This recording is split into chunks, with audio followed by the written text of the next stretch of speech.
नमस्कार मोर नाम साईदेवी सृजना मु अष्टम श्रेणी ख विभाग छात्री अटे। आज वक्तृतार विषय वस्तु रही सुस्थ परिवेश सुस्थ जीवन। यह एक अति सुकल्पित और सुचिंतित विषय वस्तु अटे। यही विषय वस्तु पर मत निजर मत प्रकाश करने मिली मु निजकू धन्य मन करे। प्रथम यही प्रश्न उठे परिवेश कौन? परिवेश कहले केवल आमर ही चतुर्पार्श्व थिया गछ लता और जीव जंतु को बुझाएनी। परिवेश कहले आमर एही माटी पानी पवन और तथा मनुष्यर संपूर्ण जीवन प्रणाली सम्मिलित।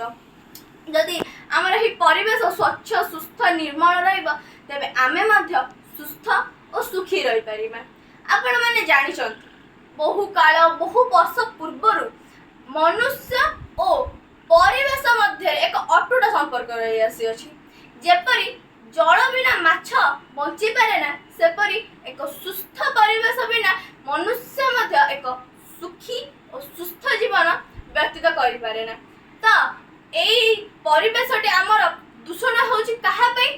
प्रथमतः से प्लास्टिक व्यवहार, द्वितीय रे जानवाहन रो धुआं, तृतीय रे कल कारखाना मानकर निर्गत विषाक्त गैस और चतुर्थ रे प्रमुख जनसंख्या वृद्धि। कारण जनसंख्या वृद्धि जो ही बेस परिवेश दूषक होची।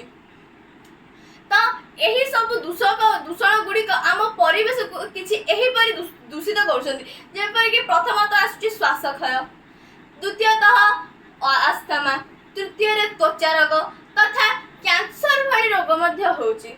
एतिकी नुह लोक एही सब दूषण कारण मृत्यु मुखरे मध्य पड़ुचंती। तेबे एही दूषित परिवेशर परिमाण को कमाया आमको किसी कार्य करा पड़ो। जेपरि कि प्रथमतः गछ लगाइबा। जदि आमे समस्ते प्रत्येक घरे गोटे गोटे लेखाएं गछ लगाइबा तेबे एक हरा भरा भारत बनैबारे आमको बेस दिन लगियानी। द्वितीयतः प्लास्टिक व्यवहार। जदि आमे प्लास्टिक बैग परिवर्ते कागज छोट बैग बा कपा बैग व्यवहार करिबा तेबे बेस हबो। आउ कागज ठुंगा मते व्यवहार करिया। तृतीय गाड़ी चलाइले संयमता। जदि हमको अल्प दूर को जिबार थाए तेबे आमे गाड़ी परिवर्ते साइकिल चलाइबा किंबा पादरे चली जिबा। मो मते कहिले बैटरी चालित गाड़ी व्यवहार करबा उचित हेबो। चतुर्थ परिच्छन्नता जोड़ा कि होची प्रमुख। जदि आमे हमर एही चारि पाखु को परिष्कार रखिबा तेबे हमर एही चतुर्पार्श्वटी परिष्कार।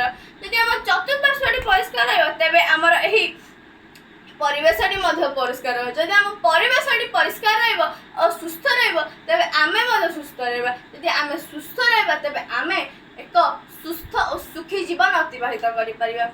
आपण माने जानि छथि एक सुस्थ परिवेश बिना सुस्थ जीवन कल्पना करिया मध्य असंभव अटे।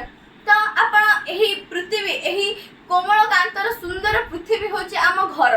एही पृथ्वी एही घर को सफा सुतुरा परिष्कार परिच्छन्न रखिबा होची आम समस्तक कर्तव्य। तेबे आसंतु आज आमे समस्त शपथ ग्रहण करिबा जे एही सुंदर पृथ्वी भली घर को आमे सफा सुतुरा रखिबा और एथि प्रति आमे निजे मते सचेतन हबा